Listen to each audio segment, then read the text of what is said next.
स्वामी जी, एक फिर हम प्रश्न लेंगे।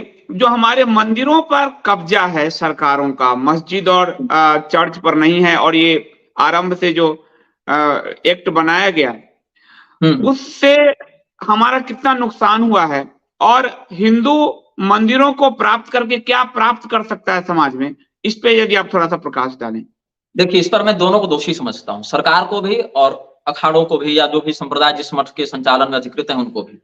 पहली बात यह है, देवता की संपत्ति देवता की होती है, इसको समझा जाए। महंत की भी नहीं होती है। महंत बस उस संपत्ति का संरक्षक है, अधिपति नहीं है। ये आनंद वाल्मीकि रामायण के उत्तरकांड में कथा है, जहां पर एक कुत्ता राम जी के दरबार में न्याय मांगने के लिए आया है। अब रामभद्राचार्य तो उस प्रकरण को प्रक्षिप्त मानते थे, क्योंकि अगर सही मान लेंगे तो हम यह कह देंगे अगले जन्म में शायद 4 पैर भी भगवान दे दें, इतना दिव्य अंग दे दें आपको। अब वाल्मीकि रामायण को नहीं मानना है तो आनंद रामायण देखिए, वहां भी ये कथा है। और आनंद रामायण को भी नहीं मानना है, हालांकि आनंद रामायण भी महर्षि वाल्मीकि की ही रचना है। 4 रामायण तो प्रसिद्ध हैं उनके, आनंद, अद्भुत, जो वासिष्ठ और आर्ष, तो जिसमें आर्ष को ही केवल मूल वाल्मीकि रामायण के रूप में प्रचारित किया जा रहा है, लेकिन है वो 4। यहां तक कि वाल्मीकि रामायण का जो पहला अध्याय है, तपस्वाध्याय निरतम तपस्वी वाग विदाम्बरम नारदं परिपप्रच्छ वाल्मीकि मुनि पुंगवम, जहां से प्रारंभ है, वो स्वयं पूरा का पूरा अध्याय ही लिया गया है आनंद रामायण से। राम रक्षा स्तोत्र, चरितं रघुनाथस्य शतकोटि प्रविस्तरम एकैकम अक्षरम पुंसा महापातकनाशनम, ये भी आनंद रामायण से ही लिया गया है। और पद्म पुराण के उत्तरखंड में भगवान महादेव जी ने जो विष्णु सहस्त्र नाम देवी जी को बताया है, वहां पर भी बताया गया है कि श्री रामचंद्र जी ने कुत्ते को न्याय प्रदान किया। अब न्याय तो हो नहीं रहा था, अब तो निर्णय हो रहे हैं, निर्णयालय है। नाम भले न्यायालय लगा लिए हूँ, न्यायमूर्ति लगा लिए हूँ, लेकिन न्याय क्या वहां पर निष्ठा प्राप्त तो हो रही है न्याय की, क्या वहां अर्हता सिद्ध हो रही है? मुझे तो नहीं संतोष होता इस व्यवस्था से। निर्णयाधीश हो सकते हैं, निर्णयकर्ता हो सकते हैं, लेकिन निर्णय सदैव न्याय हो, ये हमें नहीं दिखने को मिलता। अब यहां पर देखें तो मठ और मंदिर, इसका राजा संरक्षक होता है, अधिपति नहीं होता। वह देवतायतन है, लोकायतन नहीं। लोकायतन मतलब पब्लिक प्रॉपर्टी, वो पब्लिक प्रॉपर्टी नहीं है, वो देवता की संपत्ति है, देवता उसका स्वामित्व रखता है। हाँ, आप सेवा कर सकते हैं, आप वहां पर देवता के ही द्वारा प्रोक्त विधान का या देव भक्तों के प्रोक्त विधान का अनुसरण करके आप वहां पर जिस वर्ण का जो अधिकार है, कोई माली है तो फूल की सेवा करेगा, कोई दर्जी है भगवान के वस्त्र की सेवा करेगा, कोई बांस इत्यादि की बनाते हैं तो पात्र से सेवा करेंगे, विप्र वर्ण को यजन का अधिकार है, याजन का अधिकार है, वो भगवान के अर्चा विग्रह की सेवा करेंगे, जिस पर अब सरकार ट्रेनिंग देके बहाली करते जा रही है, क्योंकि उसके बपौती संपत्ति हो गए हैं ना मठ इत्यादि। और अगर कोई व्यक्ति इस मर्यादा का अतिक्रमण करता है तो वह अगले जन्म में कुत्ता इत्यादि योनियों को प्राप्त होता है। इसका अर्थ है कि सरकार छोड़िए, जो संप्रदाय के आचार्य हैं वह भी स्वयं उस संपदा का उपभोग नहीं कर सकते, उसका संरक्षण कर सकते हैं और देव कार्य में उसका विनियोग कर सकते हैं, देवता के द्वारा प्रोक्त शिष्टाचार और लोकोपकार में उसका विनियोग कर सकते हैं। अब सरकार यदि नियंत्रण हटा देगी तो एक परिणाम जो मुझे देखने को मिल रहा है कि जितनी लोभ की प्रवृत्ति हो गई, आजकल के मठाधीशों में जो भोग वासना की वृत्ति बढ़ गई है, उस वृत्ति के कारण मठ मंदिर की संपत्ति बहुत शीघ्रता से, आज मैं आपको एक कटु सत्य बता रहा हूं, 90% आश्रम अब वेश्यालय में परिणत हो चुके हैं, बस बाहर बोर्ड नहीं लगा है। चाहे वो समलैंगिकता के दृष्टिकोण से हो, चाहे वो स्त्रियों को वहां बुलाकर दीक्षा देने के बहाने हो। अब ये बहुत बड़ा मैं दावा कर रहा हूं, लेकिन ये मेरा निजी अनुभव, कम से कम तो 100 से 150 अलग अलग संप्रदायों के मठों में स्वयं जाकर देखने के बाद हमें ये ज्ञात हुआ है। ये बहुत बड़ा मैं दावा कर रहा हूं और बहुत ठोस ये अनुभव के बाद मैं ये बात कर रहा हूं। और इससे किसी संप्रदाय का मठ अछूता नहीं है, मैं किसी एक का नाम नहीं लूंगा क्योंकि जितने आपकी दृष्टि में है वो सब इसमें आ जा रहे हैं। कुंठित यौन वृत्ति आजकल के धर्माधिकारियों में बहुत सामान्य हो गई और इसका बहुत भीषण प्रभाव पड़ रहा है। आज सरकार का नियंत्रण छूट जाए, कल ये सारे के सारे मठ मंदिरों में वेश्याओं को बैठा देंगे प्रत्यक्ष रूप से, अभी तो अघोषित रूप से। अब सरकार यदि नियंत्रण नहीं छोड़ती है तो उससे अधिक भीषणकारी विप्लव है, क्योंकि कम से कम अगर कोई भ्रष्ट हो जाए महंत तो अन्य कुछ सज्जन उस पर नियंत्रण कर सकते हैं, उसका निग्रह कर सकते हैं। यहाँ तो भगवान आदि शंकराचार्य ने यह अधिकार दिया, अन्यथा रूढ़ पीठोपि निग्रहारो मनीषिणाम, कि हमारे आसन पर हमारे उत्तराधिकारी के रूप में बैठा व्यक्ति अगर भ्रष्ट हो जाए तो मनीषी जनों को उसका निग्रह करना चाहिए। ये मठामनाय का अनुशासन कहता है, वहां पर उन्होंने ये विधान दिया है।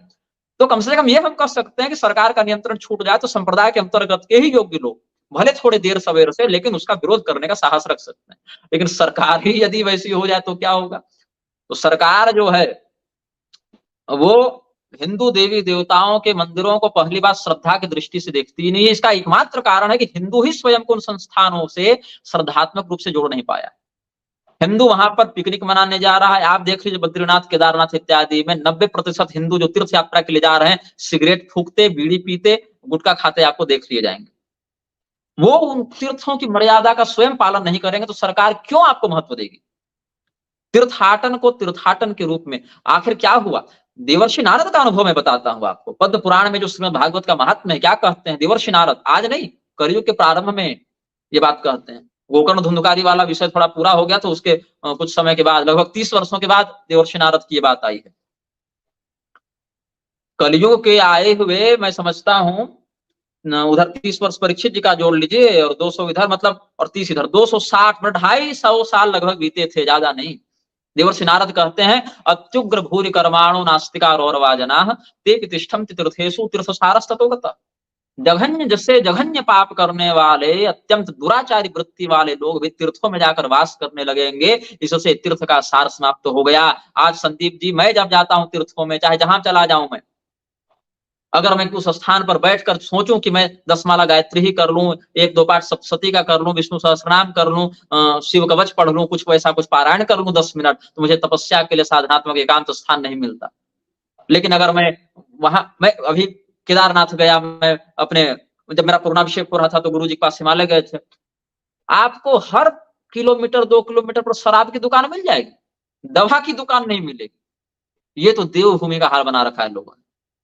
शराब की दुकान सुलभ है, औषधि का केंद्र सुलभ नहीं है, मदिरालय सुलभ है, पुस्तकालय सुलभ नहीं है, और देवालय जो हैं भी, वहां पर देवत्व की भावना की अतिरिक्त सब हो रहा है। सारा का सारा मनमौजी, टोना टोटका, पाखंड, रीलबाजी और जितना तरह का कुकर्म है सब हो सकता है। तो शास्त्रीय विधि से अगर कोई अनुष्ठान के लिए कह दे, तब शास्त्रों को बदल दो भैया, और ये अंधविश्वास हो गया, और ये तो रूढ़िवादी मध्यकालीन बातें हो गई। और ये सब आज नहीं, धीरे धीरे करके दयानंद को खड़ा करके, विवेकानंद को खड़ा करके, योगानंद को खड़ा करके, अलग अलग समाज, अलग अलग परिवार, अलग अलग संस्था, एनजीओ, है ना, कलिमल ग्रसे ग्रंथ सब लुप्त भय सद ग्रंथ दम्भिन निजमति कल्प करी प्रकट किए बहुपंथ या पाखंड, जो अलग अलग भाव है, मतलब समझिए ये सब पिछले 150-200 सालों में जो संप्रदाय और जो ये सब पैदा हो गए ना, मशरूम मुत्ता खुखड़ी के समान, इन सबों का दुष्परिणाम है।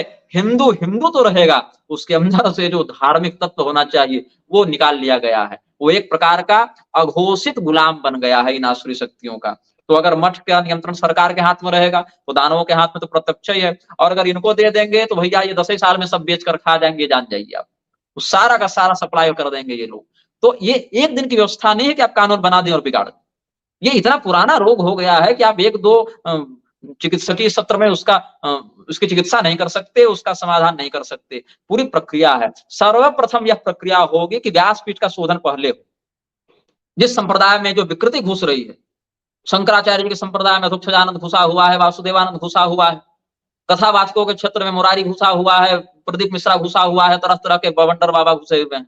शैवों में देखिए उधर एक नित्यानंद बना, अपना कैलासा बना बैठा हुआ है टापू, वो अलग ही लिंगायत वीर शैव का प्रपंच किया जा रहा है। शास्त्रोक्त रूप से हमने लिंगायत और वीर शैव, जब धर्म अलग धर्म के रूप में मान्यता देने की बात उठ रही थी ना, तो हमने ही विरोध किया था, और हमने लिंगायतों के सभी, बगल में हमारा पुस्तकालय है, वहीं पर हमने सारे शैवागमों का प्रमाण देकर बताया कि कैसे श्रुति स्मृति पुराणों के अभिन्न अंग हैं पाशुपत वाले, कोई अलग धर्म नहीं, और कोई वर्णाश्रम के विरुद्ध इनका नहीं है। अब आजकल तो सबके नाम पर सब चल रहा है, लेकिन जो शास्त्रीय वायु पुराण तो बहुत इसको स्थापित करता है पाशुपत धर्म को। वायु पुराण में तो इसको पूरा स्थापित किया गया है। शिव पुराण है, लिंग पुराण है, पारमेश्वरागम है, देवी कालोत्तरागम है, बहुत से ऐसे ग्रंथ हैं। लेकिन बात यह, स्कंद पुराण में भी, लेकिन बात है पहले व्यासपीठ का शोधन हो, उसके बाद शोधन हो जो संवैधानिक प्रारूप में चल रहे हैं वो। लेकिन ये इस व्यवस्था में रहते हुए संभव नहीं होगा। हिंदुओं के पास इतना पैसा मठों में है कि सरकार की गृध्र दृष्टि उससे हटेगी नहीं, और अगर सरकार ने भी तत्काल अपनी दृष्टि हटाई तो कल जाते जाते ये सारा का सारा जितना दिख रहा है प्रबंधन, वो सब चला जाएगा। न सरकार और न महंत उस संपत्ति का अधिपति। शास्त्रोक्त देवता शास्त्रीय विधि से उस संपत्ति का उपभोग करता है और अपने भक्तों को लाभान्वित करते हैं, और उन देवता की उन विधि का जो पालन करने में समर्थ और अधिकृत हो, वही व्यक्ति उसका संरक्षक बन सकता है। पहले योग्य संरक्षक तैयार कीजिए कि हम यहां से तो छोड़ दिए, पकड़ने के लिए कौन बैठा है। तो पहले योग्य संरक्षक हरेक, भले इसमें 5 साल 10 साल का समय और लग जाए, कलयुग कोई कल खत्म होने वाला नहीं। हमारे तो शास्त्रीय कालमान के अनुसार हम समझते हैं कि 43,20,000 मानवीय वर्षों के अंतर्गत 5,120-25 वर्ष कुछ बीते हैं अभी कलयुग के। तो अभी तो 100 वर्ष की आयु में 1.25 साल बीता है इस बच्चे का। अभी तो ये चलना फिरना ढंग से बोलना नहीं सीखा है कलयुग, तब इतना तांडव मचा कर रखा है। आचार्य जी, जैसे अभी हमारे मंदिर का पैसा आरटीआई में ये आया कि हज सब्सिडी में इफ्तार में वैष्णव देवी का पैसा इफ्तार में लगाया गया, हज सब्सिडी में लगाया गया। तो ये तो मलेच्छों को मजबूत बनाने की व्यवस्था में हमारा मंदिर का पैसा लग रहा है। बात है कि अभी जो सरकार है वो भी विलक्षों की ही है। इससे पहले जो सरकार थी वो भी विलक्षों की थी। पिछले 1000 वर्षों से विलक्ष इस पृथ्वी का शासन करते आ रहे हैं। अंतर यह है कि आप उनको नहीं पहचान पा रहे, ये समस्या है। आपने मान रखा है कि ये नेताजी बड़े हिंदुत्व के पैरोकार हैं, ये सनातन धर्म के एकदम रक्षक हैं, और चापलूसी तो इस हद की तो आप तो बता ही दी कि विष्णु का अवतार घोषित हुआ घूम रहा है शासक वर्ग। मंदिर भी अब मंदिर भी बन रहे हैं ना। मंदिर तो यहाँ अमिताभ बच्चन और सचिन तेंदुलकर और नरेंद्र मोदी और सोनिया गांधी सबका बन गया और उसका नाम दे दिया मंदिर। अगर आप किसी व्यक्ति के नाम पे मस्जिद या चर्च खोल के दिखा दीजिए, नहीं हो सकता। कारण यह है ना, जो हिंदुओं को वृक्षों से सीखने की आवश्यकता थी, शास्त्र तो पढ़ेंगे नहीं, कम से कम व्यवहार ऐसे सीख लो। जितना आक्रामक और अपने लिए जितना नैष्ठिक होना था वो नहीं है। यही कारण है कि 1000 साल से काटे जा रहे हैं और आगे भी स्थिति रही तो काटे ही जाएंगे। मुसलमानों और हिंदुओं में अगर द्वंद्व हो जाए, किसी भी एक सामान्य आप भौगोलिक क्षेत्र का उदाहरण ले लें, मुसलमानों के घर में पर्याप्त साधन उपलब्ध रहेंगे, हिंदुओं के घर में नहीं मिलेंगे। हिंदू अगर शरीर लेकर भी जाए ना बाहर लड़ने के लिए, तो हिंदुओं की माता जी, बहन जी, भाभी जी, पत्नी जी पहले गेट लगा देंगे, बोलेंगे आप घर में रहिए, आपको बाहर नहीं पड़ना है झगड़े में। और मुसलमान की माता बहन बेटी रोटी क्या कहेंगे कि लो 1 लाठी क्यों ले जा रहे, 2 ले जाओ, कोई निहत्था देखे उसको दे देना ताकि लड़ने में काम आए। ये मानसिकता है, वो आपको मिटाने, आपका अस्तित्व ही उसके लिए सबसे बड़ी समस्या है। और आप उसके साथ सह अस्तित्व की धारणा लेकर चल रहे हैं, तो अंतिम ग्रास आपको बनना है। और इससे बचने का एक ही उपाय है स्ववर्णाश्रमोचित कर्तव्य का पर्याप्त बोध होने के साथ सामाजिक सक्रियता।